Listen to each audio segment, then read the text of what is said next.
Bagaimana kabarnya anak-anakku sekalian? Kelas 11 IPA 3 hadir semua? Hadir ya.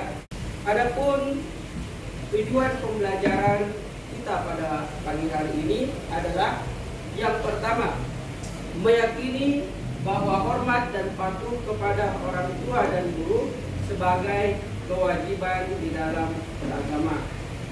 Yang kedua, menunjukkan perilaku hormat dan patuh kepada orang tua dan guru sebagai implementasi pemahaman Quran Surah Isra ayat 23 dan hadis terkait.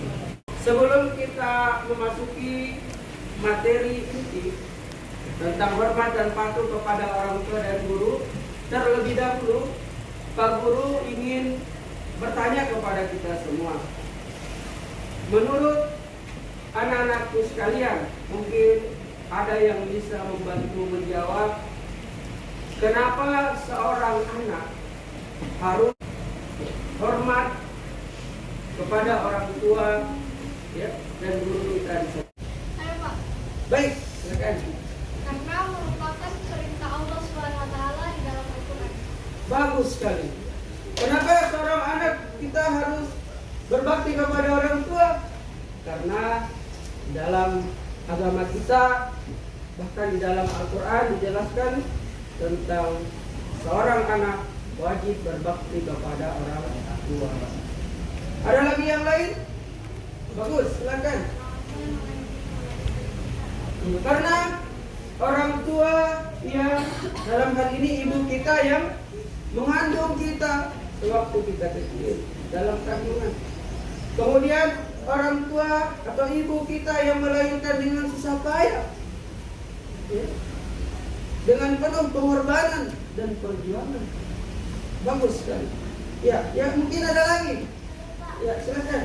Karena kalau kita berbakti kepada kedua orang tua dan guru, Allah akan memasukkan kita ke dalam surga. Masya Allah, ya. Bagus sekali jawaban dari temannya. Aplaus dulu.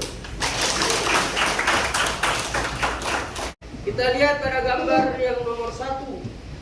Mungkin ada anak-anakku sekalian bisa ya, berpendapat apa yang dilakukan gambar saat ini. Silakan. Membantu orang tua. Membantu orang tua membersihkan jendela atau rumah dan menyapu di halaman. Inilah salah satu contoh gambar seorang anak, dia membantu kedua orang tuanya di rumah. Jadi kalau anak-anakku sekalian, terlebih kita yang masih punya orang tua, ya, bantu mereka.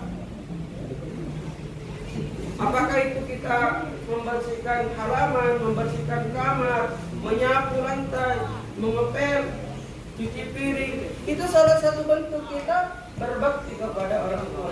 Berikutnya, pada gambar keempat, kira-kira ada yang bisa bantu menjelaskan? Ya Pak. Silakan Yusri. Pak, kepada siswa bantu yang Ya, bagus sekali. Salah satu bentuk cara kita menghormati ya guru kita di sekolah adalah membantu guru di kelas menghapus papan tulis. Kemudian apa lagi? Membantu guru kita di sekolah membersihkan kelas supaya terlihat nyaman dalam proses pembelajaran. Menyapu di kelas itu salah satu bentuk kita membantu guru kita di sekolah. Inilah salah satu perintah atau firman Allah yang menyebutkan seorang anak wajib hukumnya untuk dia berbakti kepada orang tua di rumah. Ayo kita baca sama-sama.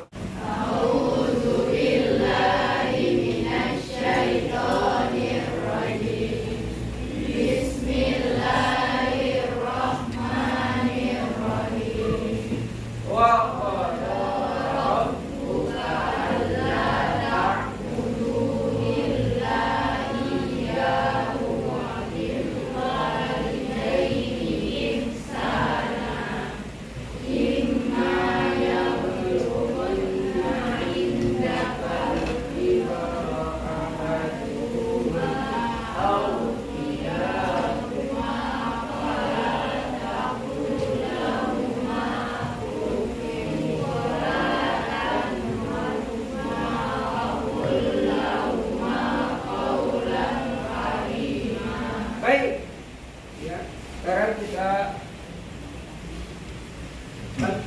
baca ayat. Silakan Ismi baca artinya. Artinya, dan Tuhanmu telah memerintahkan supaya kamu jangan menyembah selain Dia, dan hendaklah kamu berbuat baik pada ibu bapakmu dengan sebaik-baiknya. Jika salah seorang di antara keduanya atau kedua-duanya sampai berumur lanjut dalam pemeliharaanmu, maka sekali-kali janganlah kamu mengatakan kepada keduanya perkataan A, dan janganlah kamu membentak mereka, dan ucapkanlah kepada mereka perkataan yang mulia. Baik, sekarang lanjut, baca lagi ayat 24. Dan hendaklah ditujukan kepada mereka berdua dengan penuh kekayaan dan kekayaan. Wahai Tuhan itu, berikanlah mereka keduanya sebagaimana mereka berdua telah mendidik aku waktu itu. Nah, coba diperhatikan anak-anakku sekalian. Ketika kita memahami Quran surah Al-Isra ayat 23 dan 24, yang pertama harus kita perhatikan dalam ayat ini, yang pertama adalah seorang anak tidak boleh berkata ah. Seorang anak tidak boleh banyak alasan ketika dia disuruh, dia diperintah oleh orang tuanya maupun kepada gurunya di sekolah. Kemudian yang kedua apa lagi? Seorang anak tidak boleh membentak ibu dan ayahnya ataupun gurunya. Tidak boleh bersuara keras.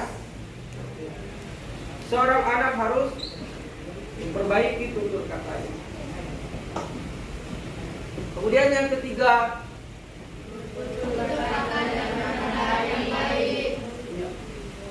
seorang anak harus menjaga lisannya, berkata sopan, tutur katanya harus baik kepada orang tuanya maupun kepada guru. Dan yang keempat,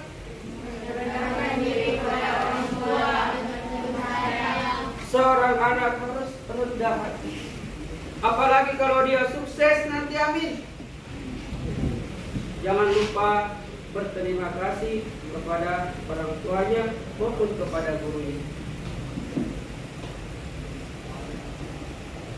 Dan salah satu contoh kita berterima kasih kepada ibu dan ayah kita, berangkatkan dia haji, berangkatkan umrah.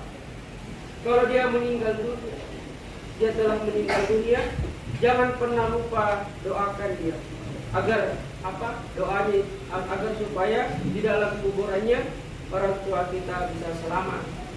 Semoga Allah mengampuni dosa-dosanya, semoga Allah jauhkan dia dari azab kuburnya, dan semoga Allah Subhanahu wa taala menjadikan kuburan orang tua kita seperti taman-taman surganya Allah.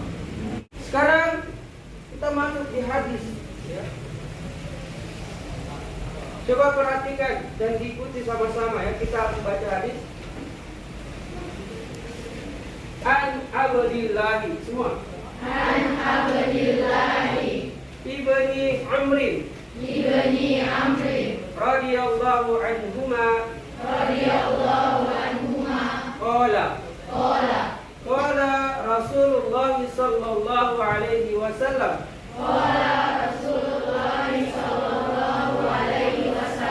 ridallahi fi ridal walidain wa sukhtullahi fi sukhtil walidain. Artinya, dari Abdullah bin Amr bahwa Rasulullah bersabda, jika Allah terletak kepada kedua orang tua, maka Allah terletak pada kekurangan orang tua. Paham hadis ini? Paham? Kalau kita mau ya Allah ridho sama kita, maka jaga hubungannya dengan orang tuanya di rumah. Jangan buat orang tua berselingkuh, jangan suka bohongi orang tuanya. Maka Allah akan ridho sama kita. Apalagi sebaliknya, kalau kita ya, ingin melihat murkanya Allah, maka ya, berarti tanda dia tidak bagus hubungannya dengan orang tuanya maupun gurunya. Maka dari itu Rasulullah Sallallahu Alaihi Wasallam mengabarkan ini agar supaya setiap anak selalu hormat dan patuh kepada orang tua maupun gurunya. Kita memasuki hadis yang kedua. Satu orang dulu dibaca ini. Artinya, Abdullah bin Mas'ud bertanya kepada Rasulullah Sallallahu Alaihi Wasallam, amalan apa yang diperintahkan oleh Allah Subhanahu Wa Taala? Beliau menjawab, salat pada waktunya. Kemudian apa? Beliau menjawab, berbakti kepada orang tua. Kemudian apa? Beliau menjawab, jihad sabilillah. Oleh Allah adalah dia berbakti kepada orang tuanya. Dia hormat dan patuh kepada gurunya. Jadi kalau kita mau mendapatkan pahala yang besar, maka selalu pilih berbuat baik, jaga hubungannya dengan orang tua kita di rumah maupun kepada guru. Sebagai kesimpulan, bahwasanya seorang anak itu diwajibkan untuk senantiasa berbakti kepada kedua orang tuanya. Dengan cara seperti apa? Yaitu tadi, kalau orang tua kita di rumah, kita bantu membersihkan rumah, menyapu lantai, mengepel, cuci piring. Kalau dia laki-laki, ketika disuruh diajak oleh orang tuanya pergi ke pasar, antar dia, temani dia, jaga dia. Ya. Jangan banyak alasan, jangan seperti yang dikatakan dalam Al-Quran tadi surah Al-Isra, ya, berkata jangan, banyak alasan jangan. Kemudian seorang anak di sekolah ya harus hormat, patuh kepada gurunya, menaati aturan yang berlaku di sekolah, memakai pakaian yang sopan, memakai pakaian yang rapi. Bagi laki-laki jangan panjang rambutnya, itu contoh.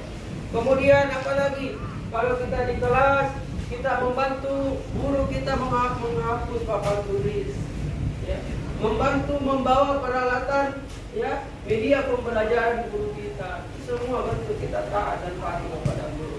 Kemudian ya, seorang anak itu telah dijelaskan dalam Al-Quran, wajib hukumnya untuk berbakti kepada orang tua. Kenapa kita harus berbakti kepada orang tua? Karena itu tadi di awal sudah dijawab oleh temannya, orang tua yang mengandung. Dan namanya sama sekali berat, melahirkan kita dengan susah payah, jadi pasti sakit. Apalagi yang merawat kita, membesarkan kita, bapak yang menafkahi kita, menyekolahkan kita. Jadi tidak ada alasan bagi kita untuk tidak menunjukkan kasih sayang kita ya kepada orang tua di rumah. Begitu juga dengan gurunya, guru yang mendidik kita, ya, yang mentransfer ilmunya kepada kita sehingga kita bisa sukses, meraih kesuksesan, masuk di perguruan tinggi yang kita cita-citakan. Kemudian ya, jaga lisannya, selalu mengeluarkan tutur kata yang baik sopan. apalagi selalu doakan kedua orang tua kita, baik yang masih hidup maupun yang telah meninggal dunia. Semua kan sudah tahu doanya. Doanya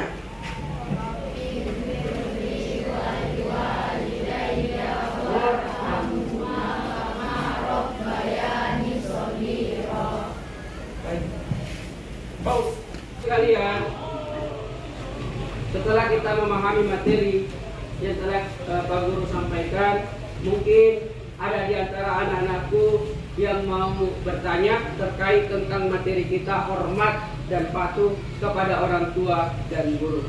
Silakan. Oke, Pak. Baik. Pak, apa hikmah berbakti kepada orang tua? Bagus sekali. Apa hikmah atau manfaat kita berbakti kepada orang tua kita? Yang pertama adalah Allah Subhanahu wa Ta'ala akan memudahkan anak masuk ke dalam surganya.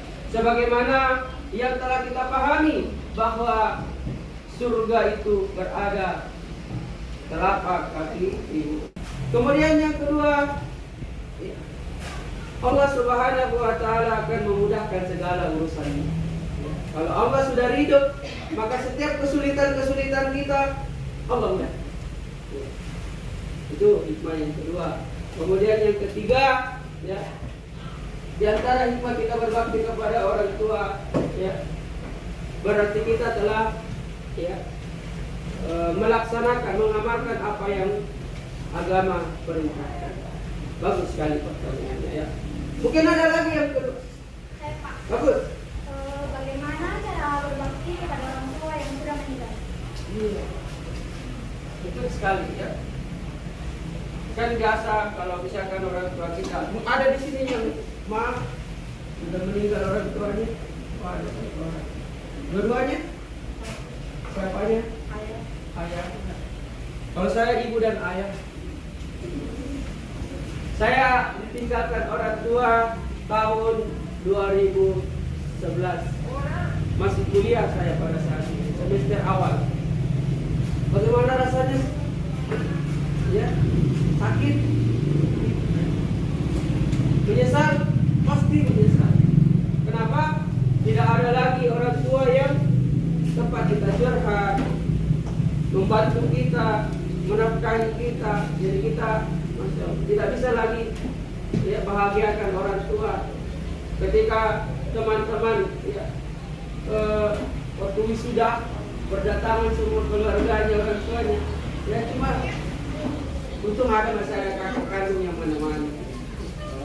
Ini menunjukkan bahwa, ya, kita yang masih bersama dengan orang tuanya sayang mereka, ya, karena menyesal kalau misalkan kita, ya, tidak bahagiakan orang tua kita di rumah. Nah, cara pertama kita berbakti kepada orang tua yang sudah meninggal dunia, yaitu selalu mendoakannya.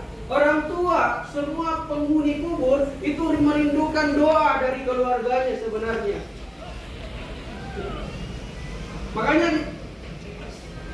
Makanya kata Nabi, 3 amalan soleh yang tidak akan pernah putus, ya.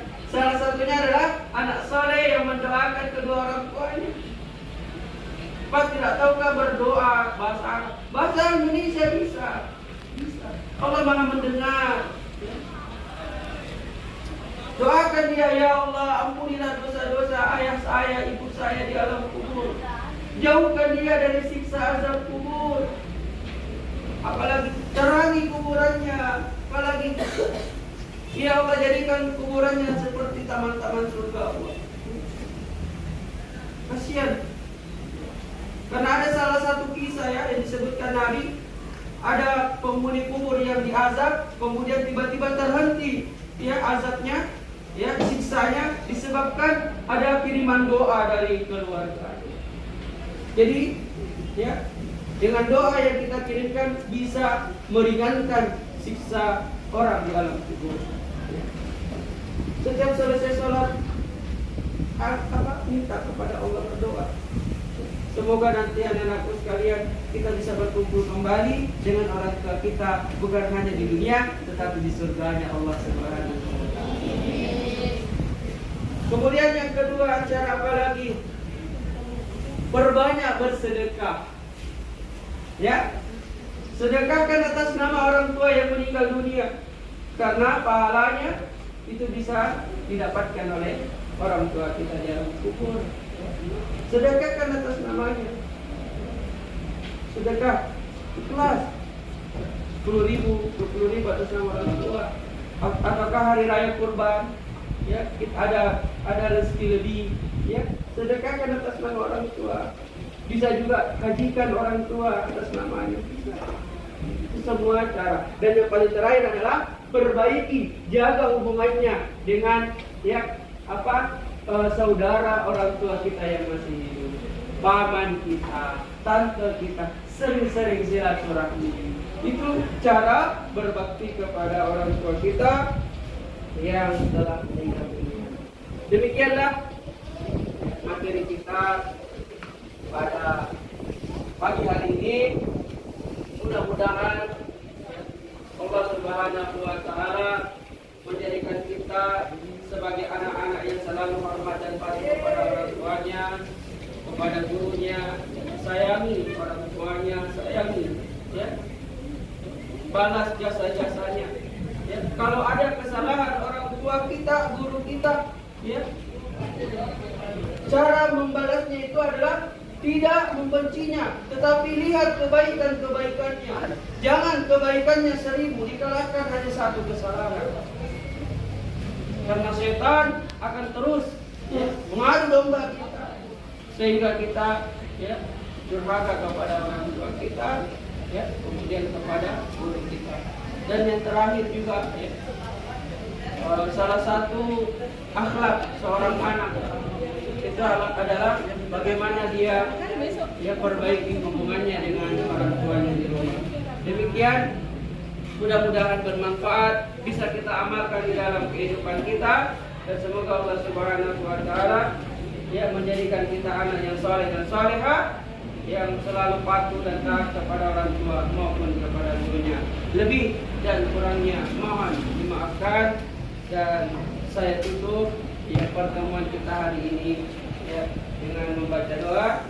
Subhanakallahumma wa bihamdika asyhadu an la ilaha illa anta wa astaghfiruka wa atubu ilaik. Wassalamualaikum warahmatullahi wabarakatuh. Waalaikumsalam warahmatullahi wabarakatuh. Baik. Nyaman.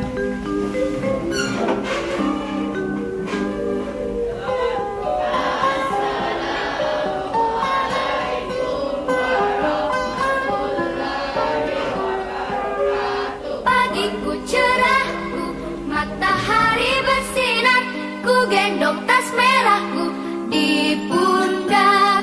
Selamat pagi semua, ku nantikan